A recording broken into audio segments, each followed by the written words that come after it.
She said, "Sometimes I wonder what my life would be like if I'd chosen differently." So I told her to find out. Now her dream guy left her homeless and she's crying in my office. Hey, viewers. Before we move on to the video, please make sure to subscribe to the channel and hit the like button if you want to see more stories like this. Thanks. I never thought I'd be writing this, but here we are. This happened about 2 years ago, and I'm finally ready to tell the story. Names changed for obvious reasons, but everything else is exactly as it happened. Sarah and I had been together for 4 years when her college reunion invitation arrived. We'd been living together for 2 years, and honestly, I'd been ring shopping. Not actively, but the thought was there. She was smart, funny, and we just clicked. Or so I thought. When she showed me the invitation, she lit up like Christmas morning. Oh my God, I can't believe it's been 10 years already. She immediately started talking about all the people she wanted to see, professors she missed, and how much fun it would be to catch up with everyone. Want me to come with you? I asked, genuinely excited to meet her college friends. I'd heard so many stories over the years. Sarah paused, looking uncomfortable. I mean, you could, but it might be kind of boring for you. You don't know anyone, and we'll probably just be talking about old times and inside jokes. I should have paid attention to that hesitation. Instead, I just nodded and said, whatever makes you happy. Just promise you'll have fun. The weekend of the reunion, Sarah was practically bouncing off the walls. She bought a new dress, got her hair done, and spent an hour on her makeup. She looked amazing, and I told her so. I'll call you tonight, she said, kissing me goodbye. Don't wait up if it gets too late. That first night, she texted me around 7 p.m., having fun. Everyone looks so different. Then nothing until almost 2 a.m. Sorry, lost track of time. So tired. Talk tomorrow. The next day, she barely called. When she did, around noon, she sounded different. Energetic. Glowing. Even through the phone. How's it going? I asked. Amazing. I forgot how much I love these people. We stayed up until like 4 a.m. just talking. It's like no time has passed at all. That's great, babe. Anyone I know from your stories? Just the usual crowd. Oh, and Kevin's here. Remember me mentioning Kevin? I didn't, but I said sure anyway. When she got home Sunday evening, she was different. Not bad different, just distant. Like part of her was still back at that reunion.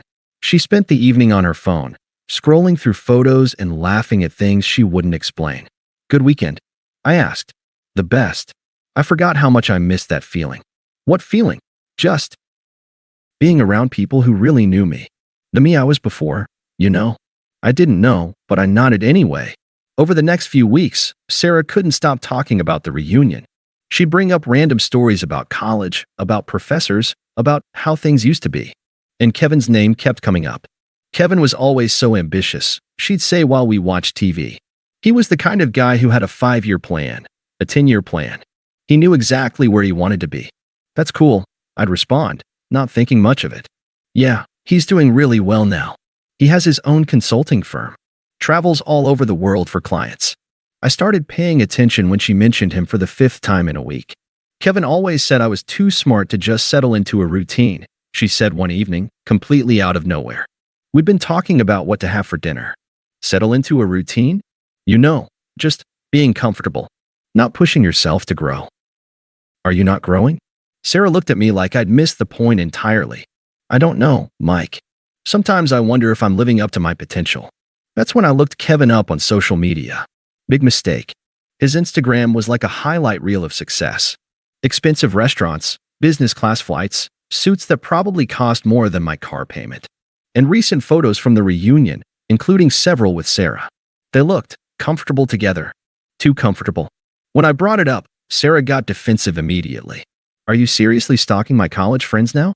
I'm not stalking anyone. You've mentioned him 10 times this week, so I was curious.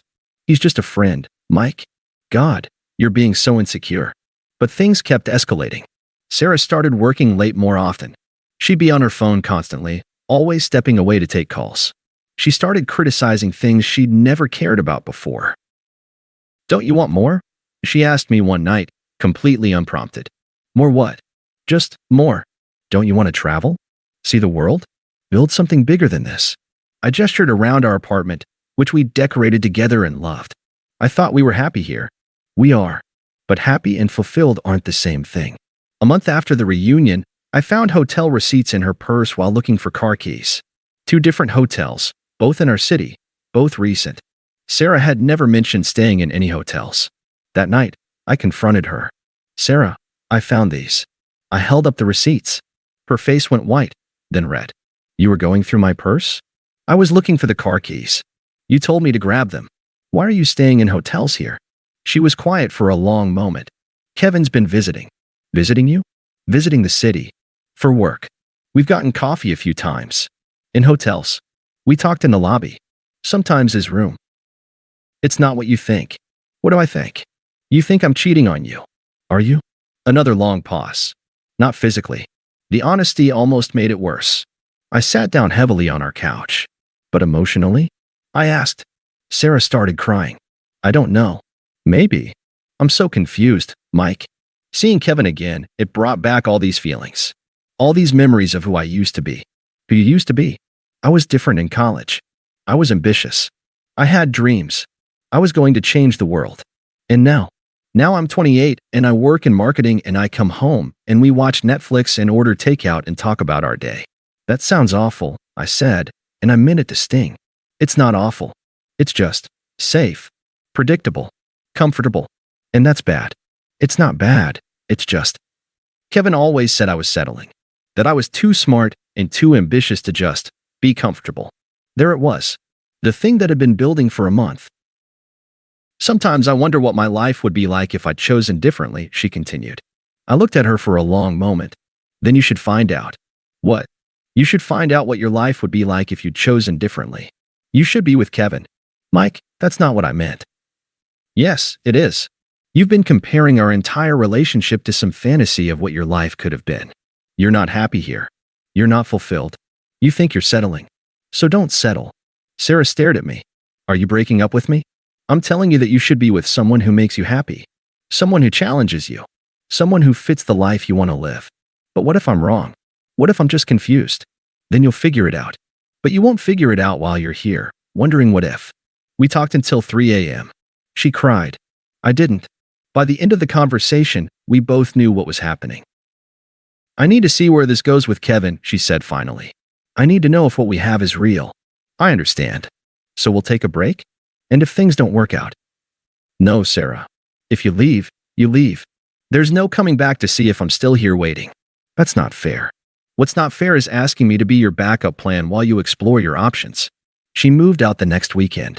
I helped her pack, which probably seemed weird to her friends, but I wanted to make sure she took everything. I changed the locks that Monday. For the next few months, I focused on work. I'd been putting in good effort, but now I threw myself into it completely. I picked up extra projects, stayed late, and actually started enjoying the challenges. I got promoted to senior technician after 6 months, which came with a nice raise in my own office. I started going to the gym. Not because I was trying to get revenge or prove anything, but because I needed something to do with all the energy I used to spend worrying about Sarah. I picked up photography again, something I loved in high school but had let slide. I didn't talk about Sarah.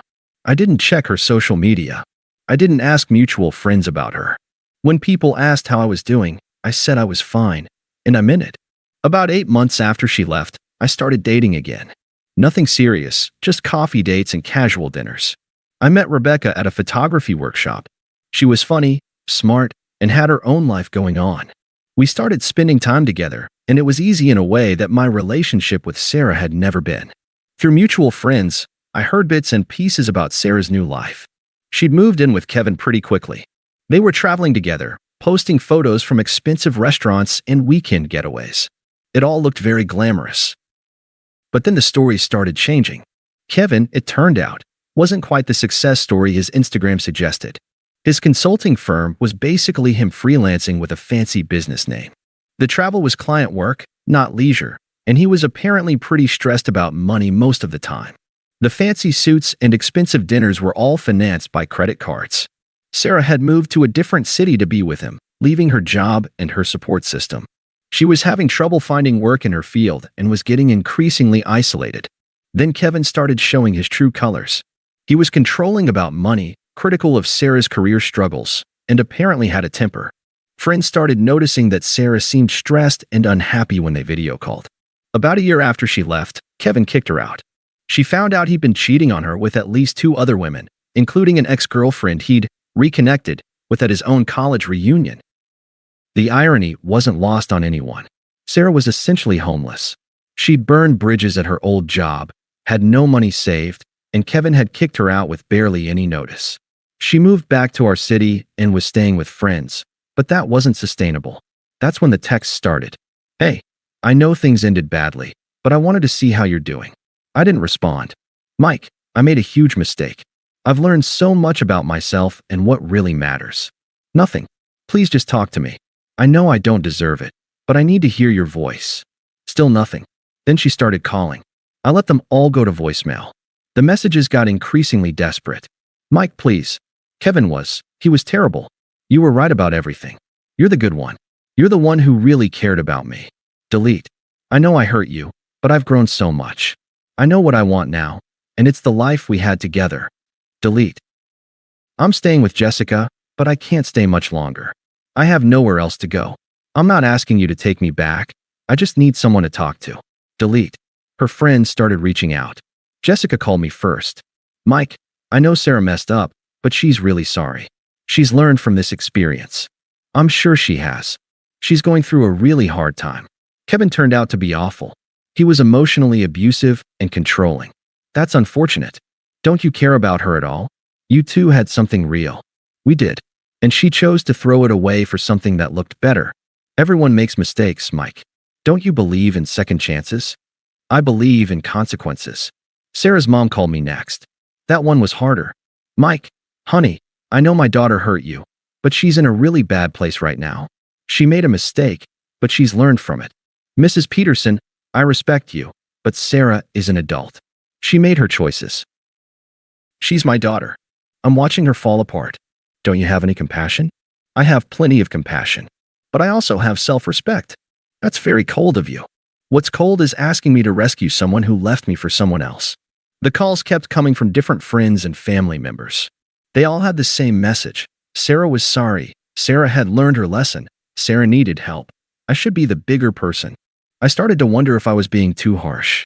Maybe I should at least talk to her. Maybe I owed her that much after 4 years together. Then she showed up at my office. I was having a particularly good day. I just finished a project that had been challenging. My boss had complimented my work, and I was looking forward to dinner with Rebecca that evening. My office door was open when I heard my name. I looked up, and there was Sarah. She looked rough. Her hair was different, shorter, and not as well maintained. She'd lost weight, but not in a healthy way. Her clothes were nice but wrinkled, like she'd been wearing them for too long. She looked tired and stressed and desperate. "Hi, Mike." "Sarah, how did you get in here?" "I told them I was your friend, that I was surprising you." I gestured to the chair across from my desk. "What can I do for you?" She sat down and immediately started crying. "Mike, please. I know I messed up, but I've learned my lesson. He was terrible. You're the good one. You're the one who really cared about me. I did care about you." Past tense. But we can try again. I know who I am now. I know what matters. I know that what we had was real and good and worth fighting for. You knew what mattered when you chose to leave. You made your decision. I was confused. I was having a quarter-life crisis or something. People make mistakes. Don't you believe in forgiveness? I forgave you a long time ago, Sarah. But forgiveness doesn't mean I have to let you back into my life. That's not fair. You know me. You know I'm not a bad person. I don't know you at all, Sarah. The person I thought I knew wouldn't have done what you did. But I've changed. I've grown. I know what I want now. What you want is security. You want someone to take care of you because your adventure didn't work out. But I'm not your backup plan.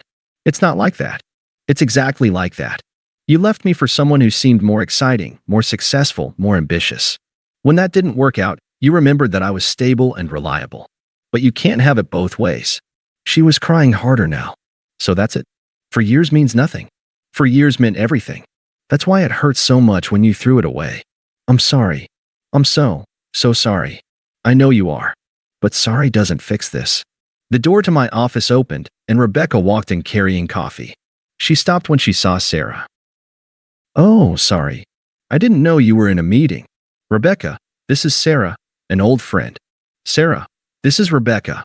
Rebecca smiled politely and set one of the coffees on my desk. I'll wait outside. Actually, We're just finishing up, I said. Sarah stared at Rebecca as she left, then looked back at me. You're dating someone. I am. Is it serious? That's not really your concern anymore. Are you happy? Very. Sarah was quiet for a long moment. She seems nice. She is. Does she know about me? She knows I was in a relationship that ended. She doesn't need to know more than that. So I'm just nothing? Like I never existed. You existed. We had 4 years together. But that's in the past now. And there's no chance. No, Sarah. There's no chance. She sat there crying for another minute, then finally stood up. I guess I should go. I think that's best. She walked to the door, then turned back. For what it's worth, I really am sorry. And I really did love you. I know. And I hope you figure things out. I really do. But it won't be with me. After she left, I sat in my office for a few minutes, processing the conversation. I felt nothing. No anger, no sadness, no regret. Just a sort of quiet relief that it was finally over. Rebecca came back in. Everything okay? Yeah. Just someone from my past trying to revisit old decisions. Want to talk about it? Not really. Want to get dinner? Always. We left the office together, and I didn't look back. I heard through the grapevine that Sarah eventually moved back in with her parents and found a job in her hometown. She's apparently doing better now, though we don't travel in the same circles anymore.